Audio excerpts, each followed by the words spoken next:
So let me share my screen here and we'll get started. Can you all see my screen? Yes. Awesome, awesome. This is not legal or financial advice. It is simply professional sharing what we do. We'll give you all a chance to ask questions from our guest speaker after we give her a time to introduce herself and tell her story, and we'll go from there. So your hosts are the Eagle City members are Nikki and Dr. Sanjeev Mall. They are part of our team. They're currently out of the country with his parents currently, so they will not be on this call, but they typically are on the call with us. We have Asif Kumar. Hello. Asif, I think you have maybe your kid's name on your screen there. Yeah, man, I'm still trying to how to change. Awesome. Okay. And so a little bit about Eagle City. I think I'm missing. We have apartments in the Carolinas and Texas. And one of the purpose for these calls are to learn to know you better, you to learn to know us better, and provide valuable information. I guarantee we will make it worth your time tonight with Miss Sarah on the call. She has amazing background experience. I'll introduce her in just a minute. And here we go. So at the end of this call, we will draw for one lucky winner for a prize. So we'll announce that later. We'll keep this call. We try to keep these less than an hour, 45 minutes to an hour, or whenever we wrap up, and answer all your questions. So Sarah May is a co-founder and president of Regency Investment Group. Sarah is co-founder and president of Regency Investment Group and has 11 years of experience with multifamily investing. Sarah's prior professional background was in aerospace and propulsion engineering at Lockheed Martin. She also worked in a strategic planning where she was responsible for developing the strategic priorities for the multi-billion-dollar corporation. So, Sarah, would you introduce yourself and tell us a little bit how and why you got started in apartments? Sure, and I have some charts if you're able to let me do the screen sharing, and I'll start out just kind of with my story. I kind of grew up with the mindset of, the traditional path: get good grades, study hard, go to college, get a good job. And then actually early on in college, I ran across a Rich Dad seminar by Robert Kiyosaki, had free tickets. And so as a college kid, that was enticing. I think they threw in a free meal with the whole gig. And I learned about the whole idea of passive income and how owning real estate can pay you instead of you having to, chug away 40 plus hours a week. But you can build it up and scale your income through investing. And so at that point I was hooked and kind of studied everything I could during college, simultaneously while getting my mechanical engineering degree here at Colorado State University. I'm a local native Coloradoan, if you will. Had all this knowledge about real estate investing, but wasn't really sure what to do with it at first. So I got a job with Lockheed Martin doing aerospace engineering, worked on some really cool projects there, designing propulsion systems for the Orion spacecraft, if anyone's heard of that. Had a great career, but always knew I wanted to eventually branch out on my own, and kind of just started buying rental properties around 2010. So it took me a while before learning about real estate to actually start buying real estate. but having a good job helped with that, and just slowly started buying duplexes or quadplexes as soon as me and my husband would get up enough money for a down payment. And after a few years, we realized that as property values increased, we could actually take money out of the properties to buy more properties. So it was this great snowball effect, and but still was going slower maybe than we wanted. And in 2016, found out about apartment syndication and how you can essentially do a lot bigger deals when you partner with other people to raise the capital, and joined up with the Brad Sumrock Apartment Investing Group, which I know some of you are part of, in order to get the full education needed to do that and to take investor funds to do these larger deals. And so since then, I have sponsored and co-sponsored 8 deals totaling, I think it's around 1,300 units in Denver and actually several Colorado markets, and then also the DFW market.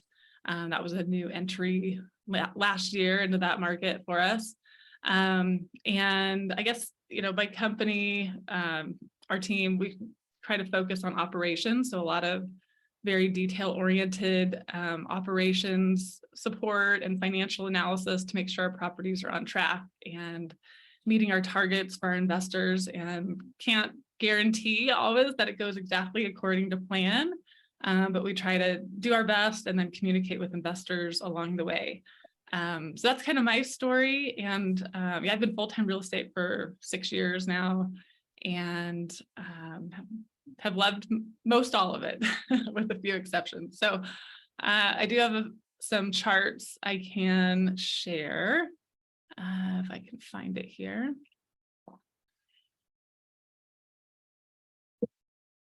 Give me 1 minute.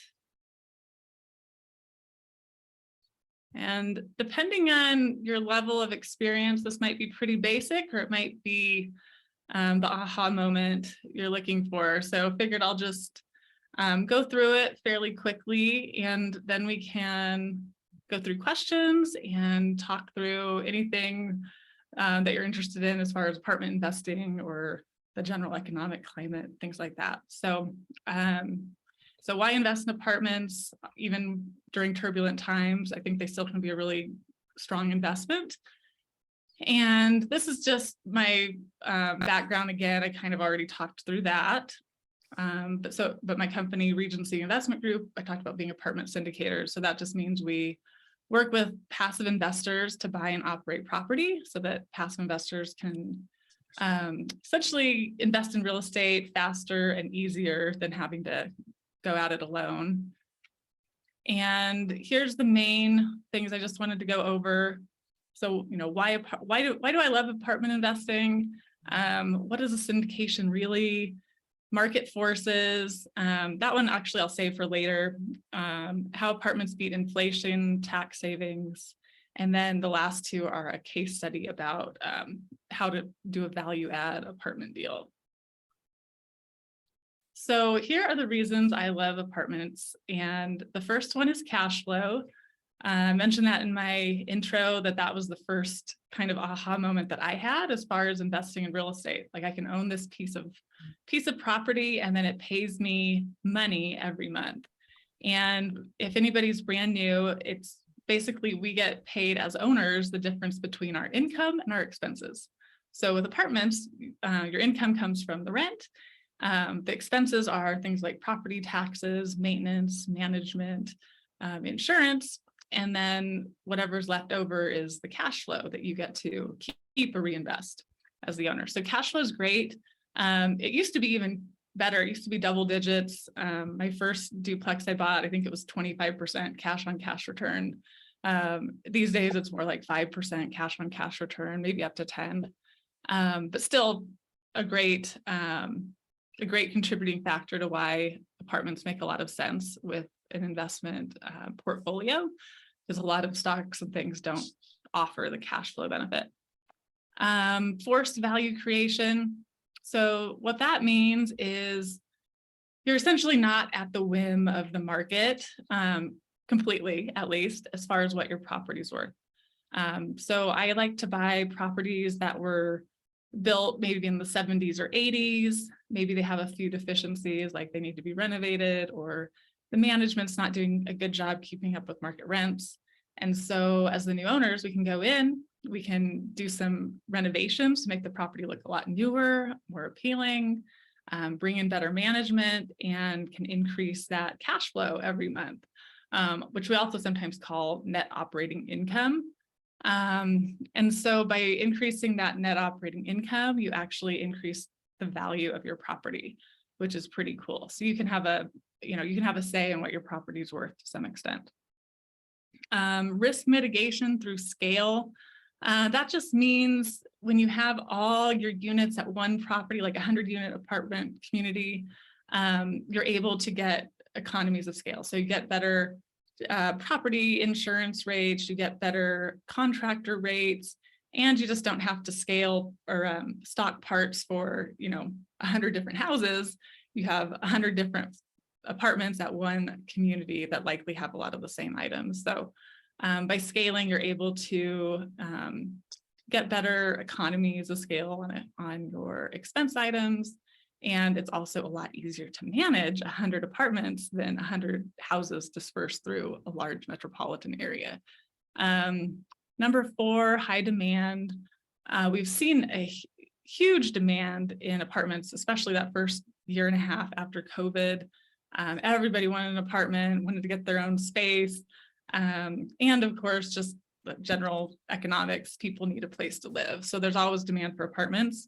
Unlike some other commercial real estate classes like office space that we've seen, where there's just been a huge reduction in demand for office space because people can work from home now through technology and other things. But don't think they're going to outsource people needing a bed to sleep on anytime soon to technology. At least I hope not. So high demand for apartments anytime, even in economic headwinds.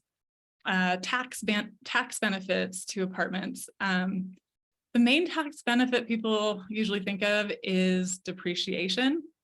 And I'll go over that in a little more detail, but basically it means you take a tax loss on your property that can offset income, either from the property itself or from potentially even W-2 income or other investment income, and defer that into the future, which has some benefits from an investing perspective. And then number 6, recession resistance.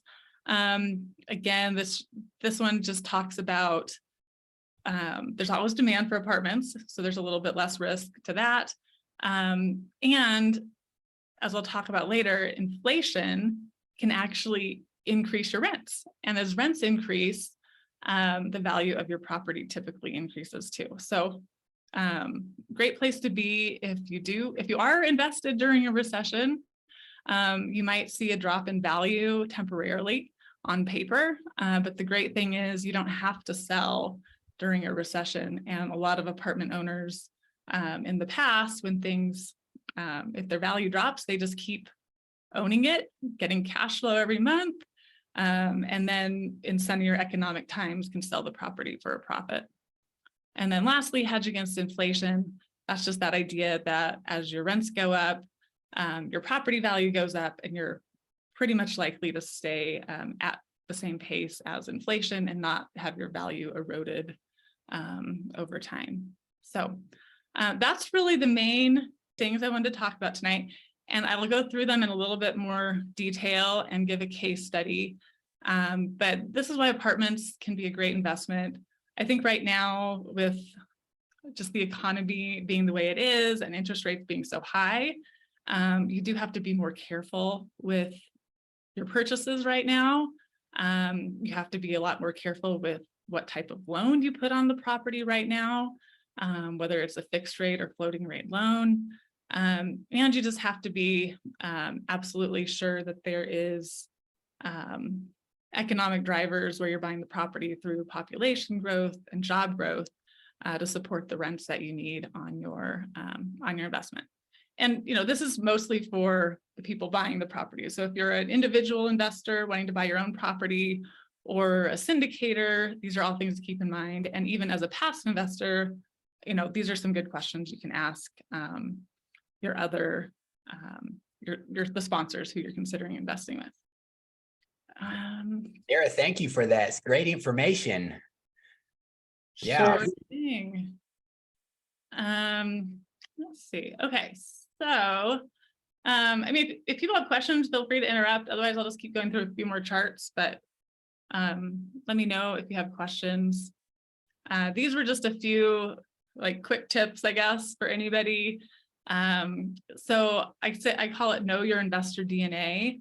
So the biggest problem I had when I first was, in college and out of college, then right after college, was where do you start? There's so many asset classes and techniques and strategies, and just really, I'd say more than researching the investment at first, it's research and figure out what you want. Do you want cash flow? Do you want to wait a little while but have higher capital gains? Do you want to be an active participant making the decisions, or would you prefer somebody else does the work? So there's all kinds of factors that kind of go into it. And once you know yourself, then it's easier to pick, a type of investment, an asset class, and whether you want to be active or passive. The second is just a quote from Tony Robbins. So where focus goes, energy flows. So just after you know your investor DNA, like focus on that one area where you really want to invest. And a new book that I read recently, one I never heard of before, but it's by Napoleon Hill, the guy who wrote Think and Grow Rich, and it's called Own Your Own Mind. And that one, it just has, it's unique. It's a historical interview with the Carnegies and Andrew Carnegie, and it talks about all these lessons of business and life. And then for a good syndication how-to book, the ABCs of Real Estate Investing, the ABCs of Real Estate by Ken McElroy is a good place to start. So from there, there's a lot of words on this. This is just what a syndication is. So a syndication can be really any industry, but it's when a group of people join together to do something bigger than anyone could do themselves. So in real estate, we want to buy a bigger property than any one person could buy, and then we split the financial gain of that investment. So the general partnership team, those are the people doing the boots on the ground work, finding the deals, talking with brokers, getting their loan partners arranged, putting together the business plan. And then the limited partners or the passive investors, those are the folks who join the deal, don't have the management oversight or responsibility, kind of get to invest their funds and then take a hands-off approach to ownership. So that's what a syndication is. And then essentially there's a big pie of profit, both the cash flow and then the sale proceeds down the road. And there's going to be an operating agreement that spells out exactly how much goes to the general partnership, how much goes to the limited partnership, so that everybody is compensated fairly. So that's really, what a syndication is. And usually it's a small group of general partners kind of doing the work and leading the property, and then a larger group of passive investors. There is a question. Sure. From Rick Hernandez is asking that what do you send your investors in monthly updates? Rent roll, profit and losses statement, or occupancy, etc.?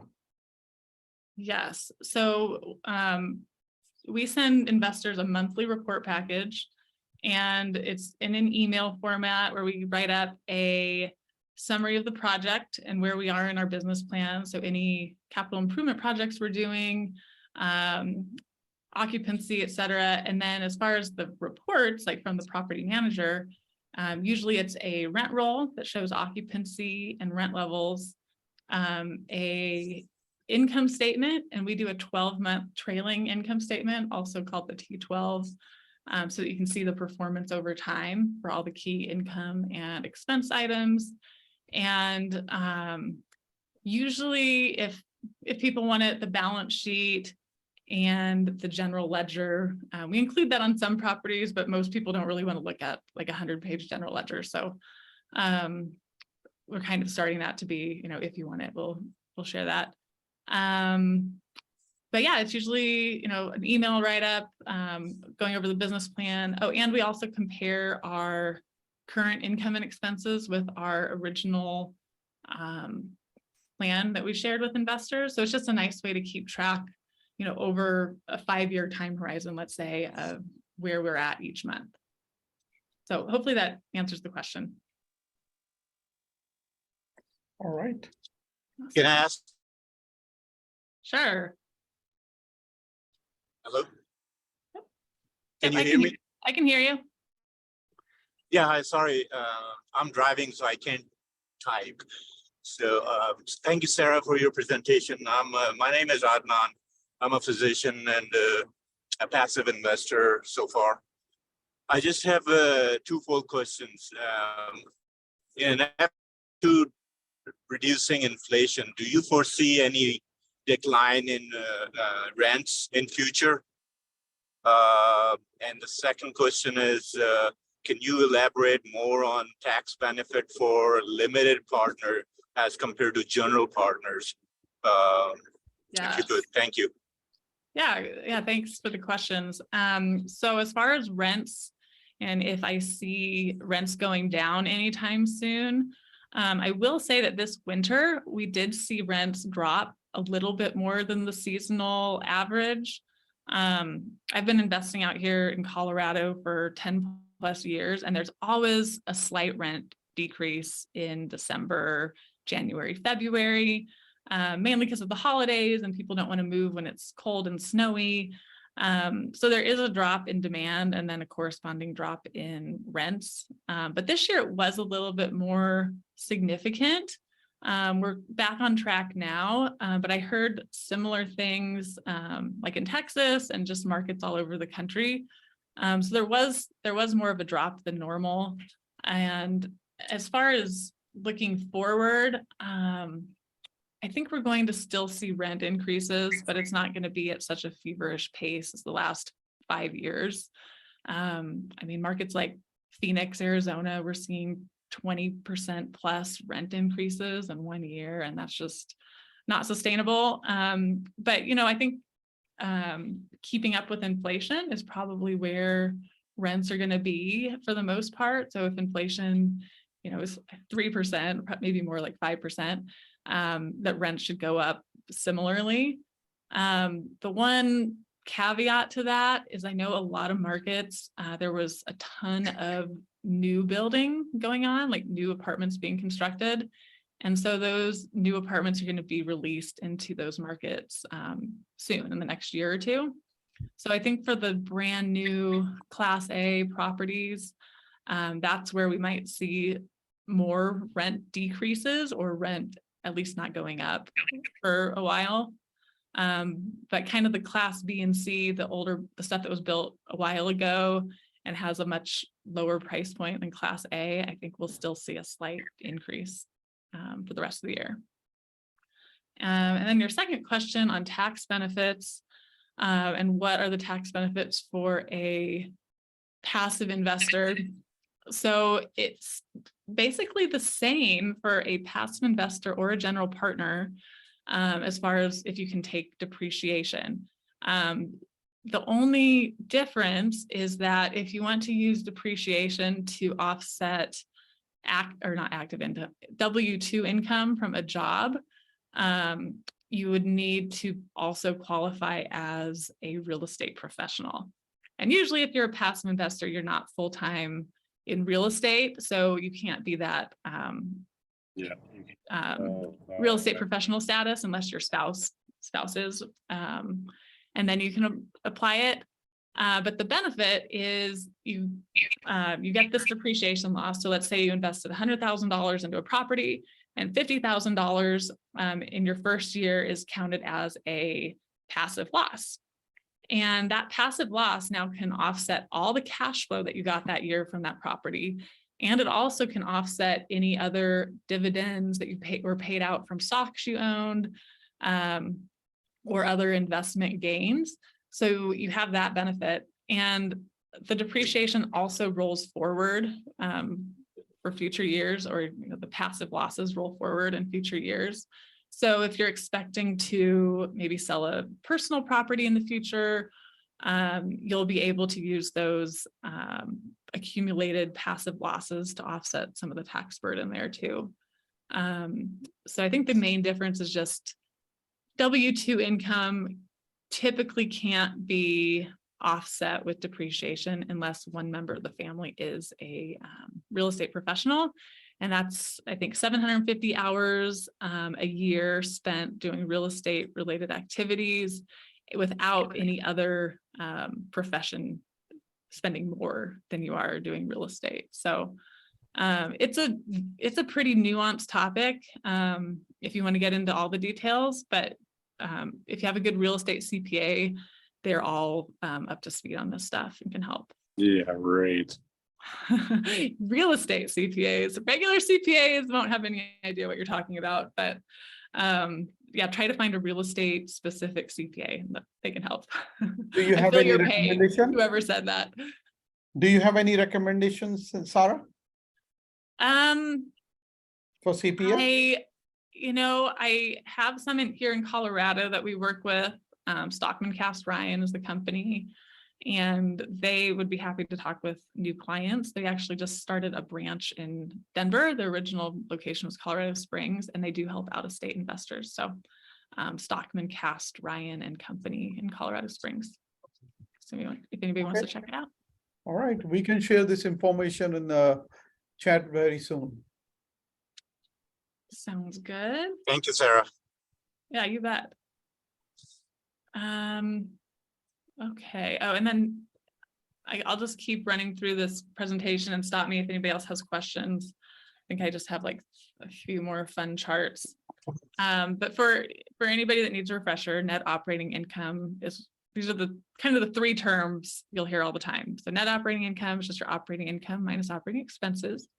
And then the property is valued based on that net operating income divided by the market cap rate. And cap rate's just determined by essentially supply and demand and what that market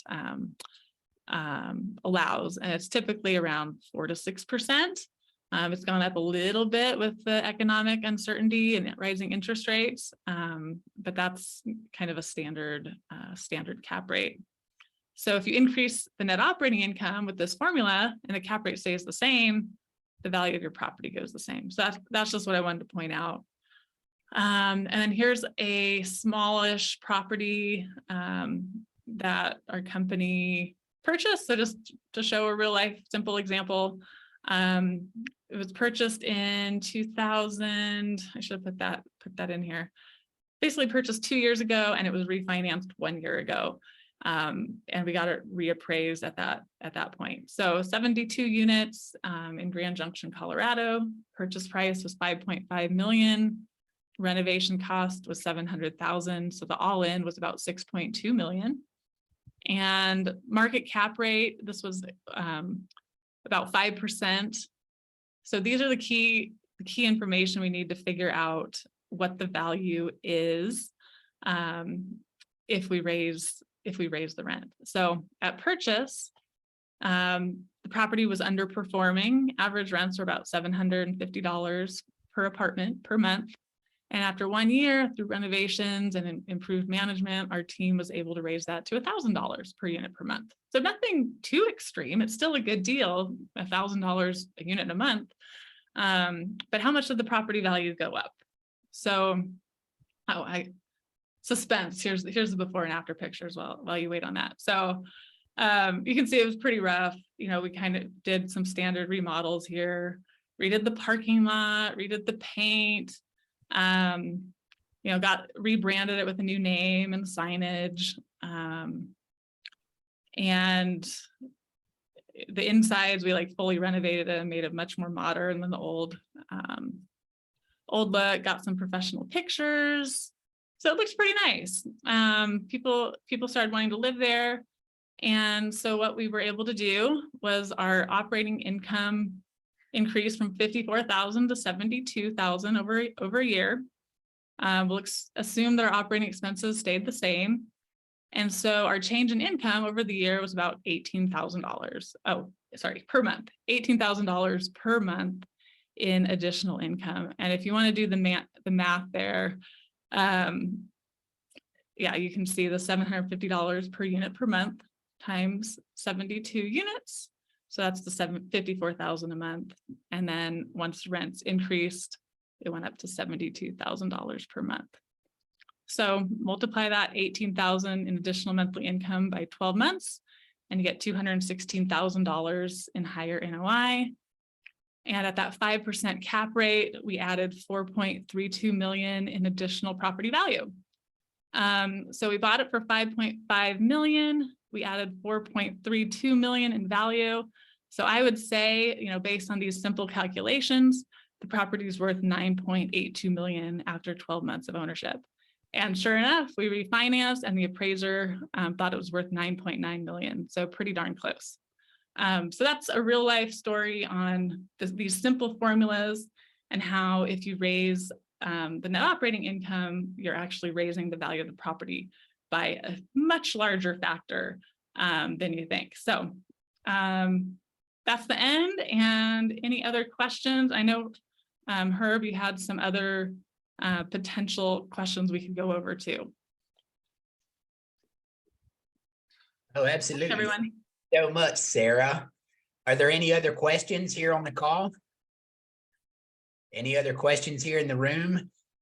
And while we wait for questions, Sarah, I wanted to confirm with you, I posted in the chat as you were speaking, I looked up the Stockman and Ryan CPA firm that you mentioned. Is that the correct one? Yeah, Stockman, Cast, K-A-S-T, and Ryan. And they have a good website and contact info online. So if you found that, it's probably the right one. Okay. All right, so I have a question. And I'll check. Sarah, Sure. how do we, as an operator, how do we maintain occupancy? Is this like, you know, if we have to maintain the occupancy, especially in current time frame, it's really hard to increase the rent. Yes. So how do we increase the occupancy without also Increasing the rent. increasing rent? Yeah, I would say it's just a matter of paying really close attention to small details.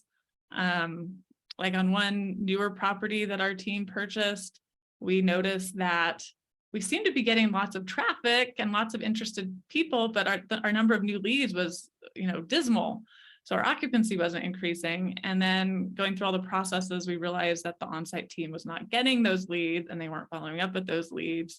And so we had to take a lot, like we had to revamp our marketing and lead generation and lead follow-up processes, which is kind of new because normally as the property owner, you hire a property management team to do that and you just kind of assume they get it done.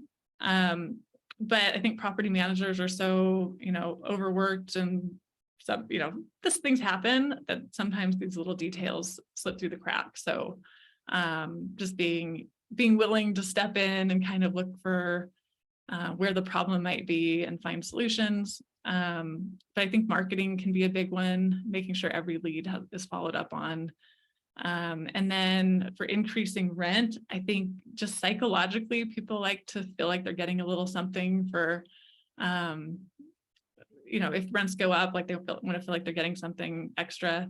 So on renewals, maybe a carpet clean or a new fan or something simple. But for new leases, it could be like a new flat screen TV at move-in, or maybe you advertise all the renovations going on in the leasing office and have pretty pictures on poster board, you know, printed up nicely and put around the office, and you're like, look at all the changes we're making. We're updating our pool, we're updating our office, we're adding all kinds of amenities, and just kind of generating some excitement and buzz for people as they come and visit the property to understand why, you know, rents are going up. But it, you know, I don't think there's an easy one size fits all solution either. So yeah, it's tough. Thank you. Yeah, sure. And did you heard that a lot of people are scared to invest in this time because some operators are doing a capital call? What is the best, what is the top 3 reason for capital call? Yeah, I haven't done a large raise personally for probably 6 months. But I have heard that investors are more hesitant right now. I think partially because they're filling it in their own pocketbooks with investment values going down in the stock market, and then also just the uncertainty with bank failures and other things, like people are nervous. But as far as what are the reasons? What was it again? What are the reasons interest What is rates? the reason? Oh, What is the top 3 for reasons capital for the calls. capital call? Yeah, so capital calls, I think that's something that we haven't had to deal with for a long time in the industry. But some sponsors are issuing capital calls, and what that means is they're just asking investors to put up more money in addition to their initial investment in order to help the deal operate and pay all its bills and finish its renovations. Like, it could be a number of things. But the main reasons I think people are issuing capital calls is that they got floating rate loans on the properties, and the Federal Reserve has increased interest rates from basically the federal funds rate from basically 0 to a target of like 5.5%. I think we're at close to 5% now. So it's just been this massive increase in interest rates. And on these variable rate loans, that means people's mortgage payments are doubling or tripling beyond the original expectation. And so there are ways that some sponsors essentially got an insurance policy that interest rates wouldn't go up that high. And now that they did, they get some insurance payout to make some of those mortgage payments, to offset their mortgage payment, I should say. But it's still a lot higher than anybody expected. So if sponsors had a floating rate loan and interest rates are now sky high, they're having trouble paying their debt service. So that's a big reason why capital calls might be needed in some cases. Other ones, I think, would just be general operating challenges over the winter. I think occupancy dipped across multiple markets this last winter, and if people were on too tight of a margin there, they might have fallen behind and just need a little extra cash for operations until they're caught up. That would be a second reason. And third, I guess I would say this is probably a lesser likelihood, but with all the supply chain issues and inflation in building materials, if the sponsors were using maybe a little aggressive estimates on what they could get the work done for, they might have under budgeted for capital improvement expenses, and they're realizing it's going to take more money to get things done. So that could be a third reason, and probably a good reason too, to renovate the property so you can get those rents and that higher valuation. So the 3 floating rate loans, higher building costs, and you need it for CapEx, and also just operating reserves, because we did have a rougher winter. All right. Any other questions from you guys, or I'm the one who's going to ask all the questions?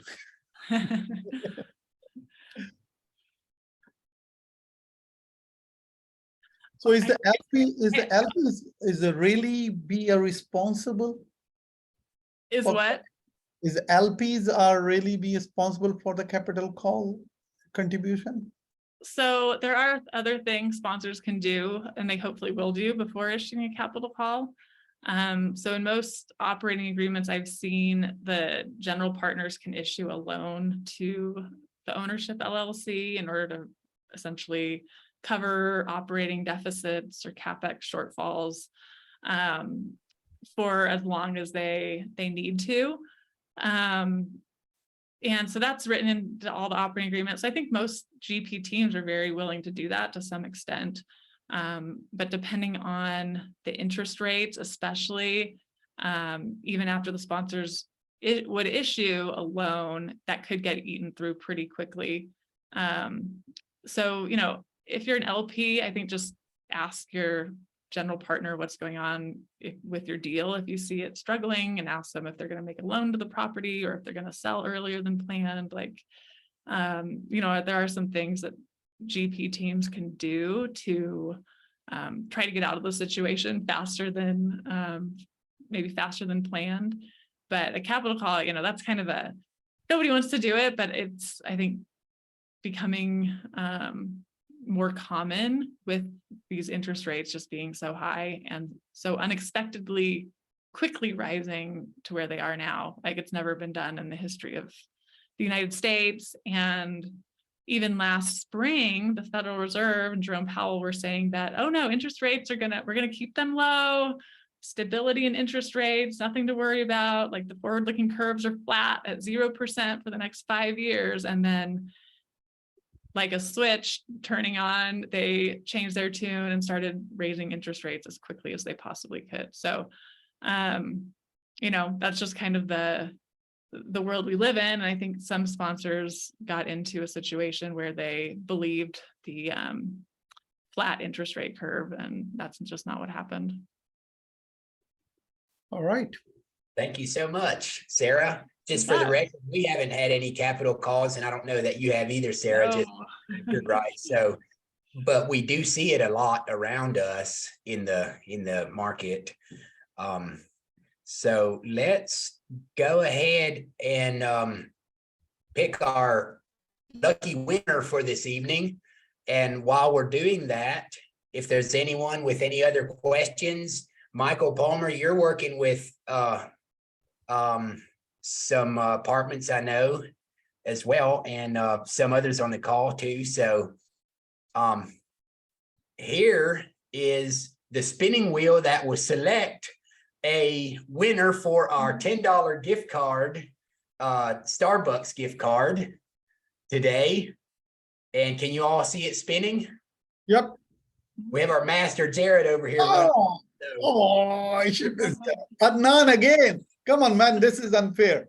Adnan, are you on the call? That's like, he is logging. yeah, I see you. I see you. Yeah, man. Second time. Second time. Okay. Well, within the hour, you'll receive an email with the gift card included in the email.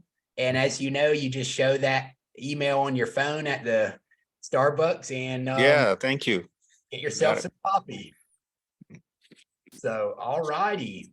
Well, if any other question before we wrap it up? Sarah, I just wanted to say thank you, Herb and Asif, for having me on. I really appreciate it. And it was great meeting the other attendees, and I hope it was informative. And, you know, I know myself and Herb and Asif would be happy to answer anyone's questions if you have something more, you know, individualized that you want to ask after this call. So yeah, thank you guys so much for having me on. I really appreciate it. Thank you very much, everyone. Have a So good much, night. Sarah. And I'll Thank you, Sarah. Thank you. Thanks, everyone. bye. Take care. See you Saturday, Chris. Sir, I'll be there. All righty.